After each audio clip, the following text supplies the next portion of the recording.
Greetings and welcome to episode 5 of the Transform Podcast. It is Thursday, October 28th, and I'm Chris Anastasio, your host for the show. So, welcome back, guys. I know earlier this week we talked a little bit about, back on Tuesday, talked about common challenges faced by small businesses, particularly CPAs. We use that as sort of the example in that episode to focus on. And, you know, maybe as a natural offshoot of that discussion comes what's a very specific topic for today's episode, and that is basically, you know, the various aspects that you want to keep in mind when you are dealing with the user experience, or UX, as the case may be in terms of the way you'll see it delineated. The UX, or user experience, for your new website or your existing website if you're doing, you know, an upgrade or a refresh or whatnot. So the reason I say it's kind of an outgrowth from episode 4 is because 4 we covered a lot of different areas that small businesses face in terms of, you know, the challenges and so forth. I think one of them that we really drilled down into was keeping pace with technology, you know, making sure you're at the cutting edge, or you're keeping things fresh from a technology standpoint for your business. And that can be in the tools of the trade. So, for example, the CPA, it could be their tax software, but it could also be in generic areas like your website, you know, just, you know, your mobile app, you know, whatever the case might be. And so I think it's fitting that we now kind of break off a little bit here in episode 5 and talk specifically about how to make sure you have a website that is effective, okay, that people actually want to come to and they actually want to visit your website. Okay, so let's start with, let's just go from the top down here, and let's start with a definition for user experience. Now, there's probably a million of them out there, but let's pick one and just kind of work off of that. Okay, so a good one that I found, that I just want to read off to you guys to start things off here, is UX, which stands for user experience, is an area of web design that weaves critical analysis and logic to understand and plan for a user's interaction with products, systems, and services. It includes usability, design, navigation, and impression. Simply put, it's about creating a great web design, unquote. So that kind of takes care of our definition. So basically, guys, you know, takeaway in there is to sort of distill all that, you are attempting to create an experience for the user that's pleasing, that's logical, that's understandable to them, that they can follow, and that allows them to accomplish what they want to accomplish on the website. So I think that's another way of saying the definition I just read. So let's walk through, we're going to go through 8 areas, okay, I'm going to tick them off as we go along, 8 different areas that you want to look at as you assess your website. If you already have one, that's great, you have something to work off of, although some may find a clean slate is a better starting point. But if you don't have a website, you can start fresh with all these things, and you don't have any bias. You don't have anything in front of you that's kind of swaying your direction on this. Okay. So the first and foremost thing that you guys want to take into account with your website really has nothing to do with the website itself. It's the message on your website. Okay. So crafting a message that you want your users to take away when they come and visit your website, that they leave with that impression or they leave with that message, is the very first step that you have to craft. I mean, it's basically, forget about looking at a computer screen. You know, you want to put a blank sheet of paper in front of you and make sure you can articulate on that piece of paper what your message is. What do you want someone who comes to your website to take away from it? Now, it could be multiple things. It doesn't necessarily have to be one single thing that they're going to take away from it. But you definitely want to know clearly what those things are, whether it's 1 or 2 or 10 or whatever. Okay? So focusing on your message, gaining clarity in it, being able to articulate it. If you can't articulate it easily, if you can't put it together fairly easily, then the person coming to the website probably isn't going to leave with the message you wanted them to leave with, right? Because you are intimately familiar with your message.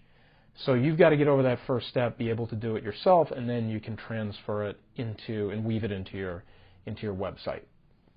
So think of this as, you know, For example, we'll take a tax firm, a tax preparation firm. If you want prospective clients to know that you have a great deal of experience preparing taxes, that you have a killer additional support structure to do bookkeeping, to go with doing tax returns, and you use the latest software to do it. So I'm just, rudimentary example here, right? Those three major things, right? Then you want to make sure your website is talking in clear terms and succinctly about your experience, about your bookkeeping, ancillary support, and also talking about how you stay on the cutting edge of technology and use the latest software to do these functions. So you want to be very deliberate about putting those three messages together on your website. Okay? So that takes care of message, guys. I can't pound the table enough on how important that is to at least start your visitor to your website off on the right foot. Now, it's not the only thing. We're going to go through other things here. But having that message clear and concise and readily accessible on your website is hugely important. Okay? All right, so next up, and I think anybody who's used a website, knows how difficult this can feel when you get to a website that is difficult to navigate. Okay, so we're going to talk a little bit about navigation. So, making navigation easy, okay? If you don't make the navigation on your website easy, you will have an extremely high bounce rate, okay? So for those who aren't familiar with that term, it basically means people leave, and it means people leave quickly. Okay, so this is anybody who's played around with like Google Analytics or something like that and tested out their website, they will understand the whole bounce rate concept. But basically, if you don't have navigation that's clear and easy to follow, and isn't so layered that somebody has to click 3, 5, 7, 10 times to get to what they need. Then and you get this part right, then you've got your next building block in place to have a really successful website. Okay, guys? Now, I would say there's maybe not necessarily a hard and fast rule as far as how you create the navigation on your website, or what, how many menu items do you have, how many layers down do you go. I mean, I would just say this. Try to make sure everybody can get to the key parts of your website. Okay, obviously there could be some stuff tucked away in the nooks and crannies if you have maybe downloadable products or white papers, things of that nature, deliverables that you have to drill down to get to. But the major aspects of your website that you want people to be sort of funneled towards, right, that you want people to be shunted into, those should not be very deep in your navigation, right? I mean, and this is just one example. Again, I'm not saying there's only one way to do it, but if you come to a website, it has a clear front page with clear messaging on it, maybe a menu bar at the top. Each of those menu items has a couple different options that lead to a sub-level or sub-level of information. So they can come onto the home page, click once on the menu bar at the top, click a second time on a sub-level, and now they have some granular information in front of them. They've clicked twice, right? Click on the home menu, click on the top menu, for example, and then click down a level. And then maybe once they're in that subsection, if there are different areas that they are going to be looking at, or you're going to try to funnel them into downloading certain things or taking certain actions, then it would just be a third click. Okay, but you're keeping things in a reasonable range. 2 to 3 clicks to do anything on your website is probably pretty good for most users. Okay, and that's going to limit your bounce rate and people bailing out. But again, as much as you're a small business owner, you're also a user of the web. Okay, 99.9% chance you use the web. So if you use the web and you know what a good website feels like when you navigate it, replicate that. Look to the best of your ability to replicate that. Okay. Okay. Thirdly, let's talk about functionality. So remember what you want from the website. In terms of what action you want the person to take, it should be highly functional, right? It should be something that is clear to them that that's the action you want them to take, and it's simple to effect that action, right? So, for example, if you bring somebody to your website, you want them to book, a call with you, let's say to talk about doing taxes for somebody or consulting with them with whatever service you provide, then you want to make sure that when the person lands on your website, and also remember, by the way, guys, they might land on your website through a route that you don't anticipate. They may not come to the home page. They may come somewhere else, one of the lower level sections on your website. So think of it that way as well, that there are various entry points to your website, depending on the number of pages you have. And if you have a call to action, or a CTA as we like to call it, that you want them to undertake, it has to be clear, it has to be very visible, it has to be very simple to get to and to get through to do what you want them to do. So for example, you want them to book a call with you, on your home page, after whatever setup you've got there in terms of your background, your experience, whatever, there should be a clear statement of why it's of value to them, of interest to them to book a call with you, and then there should be a very clear, accessible button to click to go to that step. And then you should definitely have a high degree of functionality at that stage where let's say a calendar comes up, or one of the scheduling software plugins that you can use on your website, pops up, and they can easily, select a date, select a time, confirm it, enter their information, and off they go. Okay, so being highly functional, putting the call to action front and center in an obvious manner that the user can follow is critical. Okay? All right, so let's get into, so I would say if you do those first three things correctly, you have a clear message, you have easy navigation, and you have very functional calls to action, you're more than halfway there. I mean, you are probably way ahead of the pack just by doing those three things really, really well. Okay, but let's talk about a couple other things here. So another thing that you want to do is ask users about their experience. I mean, let's say you get a prospect on the phone from your website, or you have people interacting with you online, whether it's on your social media pages or whatever. Ask them, hey, did you visit our website? Okay, so first of all, if they haven't, you're letting them know you have a website, so that's good. If they have gone to the website, they say, okay, what did you think of it? Was it clear? Was it easy? How was the navigation? Did you get what you were looking for? How long did it take for you to get what you were looking for? Those types of things. Okay, so don't be shy. I mean, ask your users what they thought of the experience. Okay, so that's critical. Okay, that's absolutely critical that you check in with them and you say, hey, let me know what it was like for you when you came to the website. Okay, all right, let's go to number 5. Making sure your content is relevant. So here's the deal, guys. Obviously, in a Web 2.0, 3.0, whatever world you want to say we're in, where you're going to do a lot of online activity on social media, not necessarily your website, right? But you're going to be, engaging users, let's say on a Facebook page or on your LinkedIn or on Twitter or wherever. Things are very dynamic. Obviously, let's say you're a fairly frequent user of social media. You might be out there every day.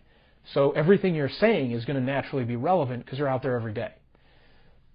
The issue is your website can get a little stale. It can become a little bit static. I mean, obviously, these days, a lot of people, if they do go to your website, that's fine. I mean, they will go there. But they're doing a lot of their interacting and engaging on social media platforms. So what you want to make sure you're doing, obviously, you want to connect all those social media platforms back to your website by, putting a link in the bio kind of a thing, a pointer, in the profile that puts your website there and people can see it. So that's kind of a key here as well that I didn't mention earlier. But what you really want to make sure is that on the website, when you drive them there from these other pages, for example, that you have relevant content there, that you've checked the website. Are things up to date? Are there new laws in your industry, new happenings, new announcements that are going on? So honestly, guys, I have lost count of how many websites I go to that, like, the latest press release is from 3 years ago, right? The latest news is from 2.5 years ago. I mean, there's nothing that tells you quicker that a website has been neglected than seeing that. So especially if you guys have real-time updates like that, where you pipe in news and announcements and things like that, you want to make sure that you've got fairly recent stuff there. I mean, otherwise it can look very stale. Okay, especially if it's kind of a feed or something of that nature that's expected to be refreshed fairly frequently. So you want to be really careful with that. Okay.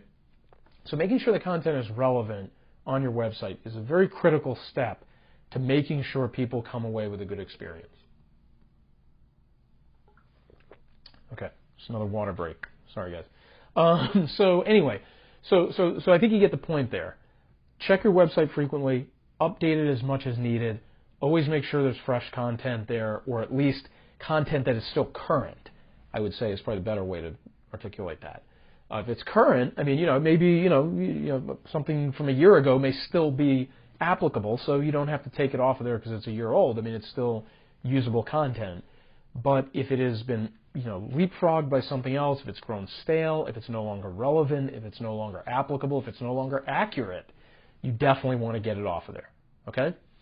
All right, so number 7, establishing and maintaining trust. I would say very quickly on this, guys, this is not something that's very cerebral. This is obvious, I think, but if your website says something, make sure it does that something. Okay, so you don't want to lure people to your website and then pull a bait and switch on them. If you tell them, hey, I have this, information on this page, make sure that information is there.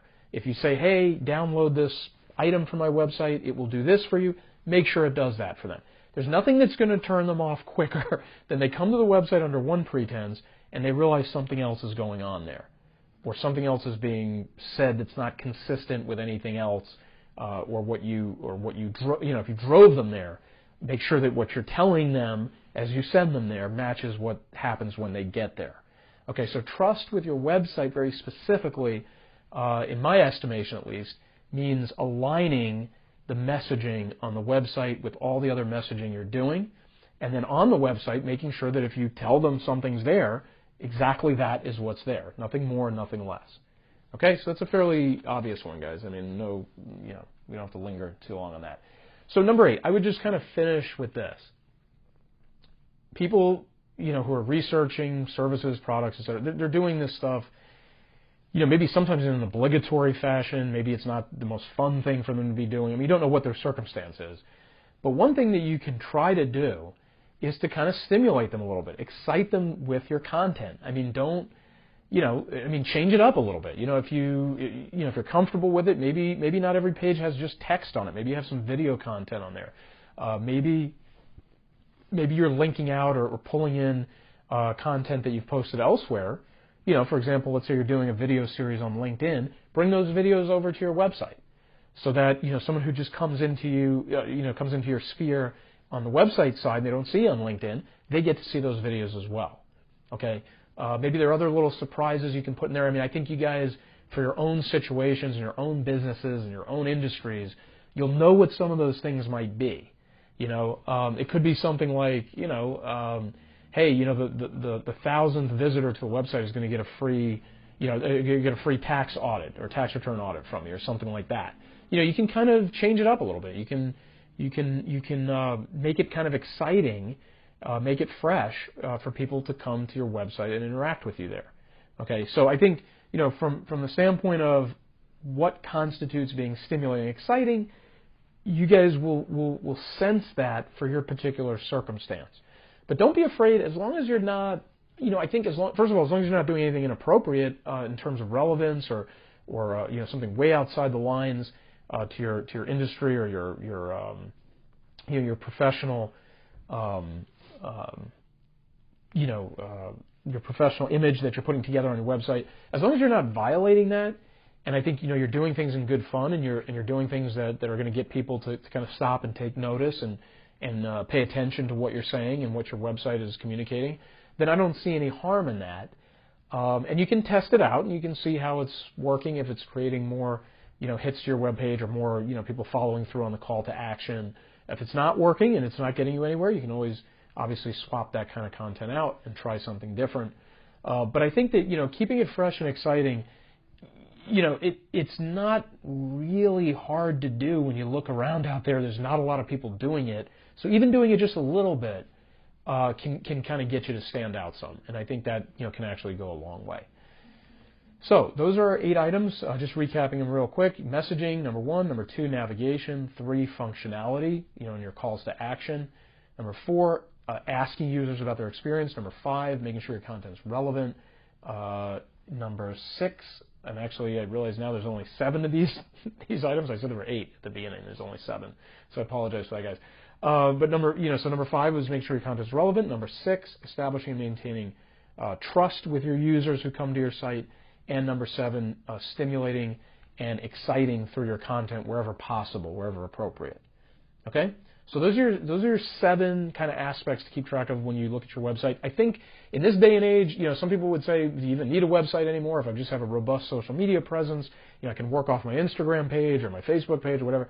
I'm not saying that's totally inaccurate or that's not possible, but a website is still a very nice option for a professional, well-polished home base. And it allows you to use your social media pages a little bit more informally. So you can kind of, think of it as the concentric circle, right? You have at the center the website, and then that next circle out would be, let's say, your primary social media pages. Let's say, in professional context would be, let's say, your LinkedIn. Maybe you replicate your LinkedIn content on Facebook, that sort of thing. And you can kind of go into those areas and use them for what they're intended for and let your website do the work that your website should be doing. Okay, guys, so, I want to finish by saying if you have any questions about putting a website together, refreshing your website, maybe giving an audit to it, putting it under an audit and seeing like, okay, is there anything I can improve here? Please give us a shout. You can drop us a line on social media. You can, give us a ring. Head over to our website, pransforum.com, and you can come to us through that way as well. But we definitely encourage you if you're kind of lost a little bit or you just kind of want a second opinion, we would definitely love to assist you in any way possible. So that wraps up episode 5. When we come back to you guys on episode 6, it'll be November. So as we close out this month, I just want to say thanks for listening, guys. Thanks for checking out our podcast, subscribing to the podcast, communicating with us on social media and reaching out to us. We love doing that. Ask us any questions. Check in with us there, and we would be happy to help you out. Once again, I'm Chris Anastasio. This is the Transform Podcast. Hope you guys enjoyed this episode. Leave us some feedback. Definitely appreciate you listening, and have a great night. Thanks, guys.